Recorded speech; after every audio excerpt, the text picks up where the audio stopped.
রাজ্য রাজনীতিতে ইন্দ্রপতন, প্রয়াত মুকুল রায়। মায়ের কাছেই চলে গেলেন বাবা। মুকুল রায়ের প্রয়াণে ভেঙে পড়েছেন একমাত্র পুত্র শুভ্রাংশু। তৃণমূলের চাণক্য থেকে বিজেপির বিধায়ক। কেমন ছিল মুকুল রায়ের রাজনৈতিক জার্নি? দীর্ঘ রাজনৈতিক জীবনের শেষে নীরব বিদায় নিলেন বাংলার রাজনীতির একসময়ের অত্যন্ত প্রভাবশালী মুখ মুকুল রায়। কলকাতার বাইপাস সংলগ্ন একটি বেসরকারি হাসপাতালে রবিবার গভীর রাতে শেষ নিঃশ্বাস ত্যাগ করেন তিনি। হাসপাতাল সূত্রে জানা গিয়েছে তার 2:35 নাগাদ ম্যাসিভ কার্ডিয়াক অ্যারেস্টে মৃত্যু হয়।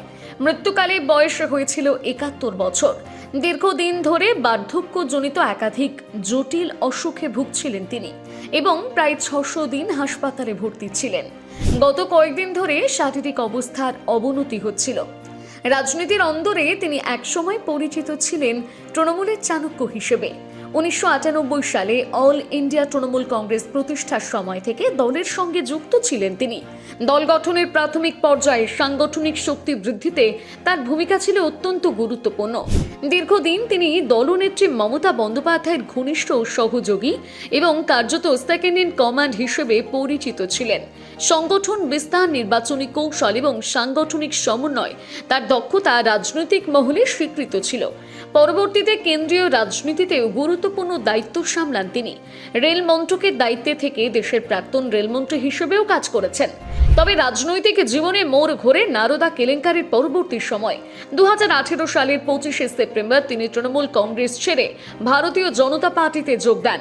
দল বদলের পর রাজনৈতিক সমীকরণেও বড় পরিবর্তন ঘটে। 2021 সালে বিধানসভা নির্বাচনে কৃষ্ণনগর উত্তর কেন্দ্র থেকে বিজেপির প্রার্থী হিসেবে জয়ী হয়েছিলেন তিনি, কিন্তু জয়ের কয়েক মাসের মধ্যেই আবারও তৃণমূলে প্রত্যাবর্তন করেন। যদিও বিধায়ক পদ থেকে ইস্তফা দেননি, ফলে খাতায় কলমে তিনি বিজেপির বিধায়ক হিসেবেই থেকে যান। পরবর্তীতে তাকে পাবলিক অ্যাকাউন্টস কমিটির চেয়ারম্যান করা হয়। তার দল বদলকে ঘিরে আইনি জটিলতাও তৈরি হয়। বিধায়ক পদ খারিজের প্রশ্নে বিষয়টি প্রথমে কলকাতা হাইকোর্টে গড়ায়, পরে সুপ্রিম কোর্ট অফ ইন্ডিয়া অন্তর্বর্তী স্থগিতাদেশ জারি করে। সেই মামলা এখনো বিচারাধীন অবস্থায় রয়েছে। তবে শেষ কয়েক বছর শারীরিক অসুস্থতার কারণে সক্রিয় রাজনীতি থেকে অনেকটাই সরে গিয়েছিলেন তিনি। একসময় যিনি রাজ্যের রাজনৈতিক কৌশল নির্ধারণে মুখ্য ভূমিকা নিয়েছিলেন, জীবনের শেষ অধ্যায়ে তিনি প্রায় সম্পূর্ণ অন্তরালেই ছিলেন। ছেলে শুভ্রাংশু রায় জানিয়েছে, হাসপাতাল থেকে মরদেহ হালিশহরের বাড়িতে নিয়ে যাওয়া হবে। সেখান থেকে শেষকৃত্য সম্পন্ন হবে হালিশহর শ্মশানে। তার মৃত্যুতে পশ্চিমবঙ্গের রাজনৈতিক মহলে নেমে এসেছে শোকের ছায়া। সমর্থক থেকে বিরোধী বহু রাজনৈতিক ব্যক্তিত্বই তার প্রয়াণে শোক প্রকাশ করেছেন। একসময় তুখোর সংগঠক, কৌশলী রাজনৈতিক এবং বিতর্কিত দল বদলের নায়ক, সব মিলিয়ে মুকুল রায়ের রাজনৈতিক জীবন ছিল ঘটনাবহুল ও বহুমাত্রিক। তার প্রস্থান বাংলার রাজনীতিতে এক যুগের অবসান হিসেবেই বিবেচিত হচ্ছে। আরো ভালো ভালো খবর দেখতে সাবস্ক্রাইব করুন বাংলা হান্টের ইউটিউব চ্যানেল। বাংলা হান্টের আরো খবর দেখতে নজর রাখুন। বাংলা খবর মানেই বাংলা হান্ট।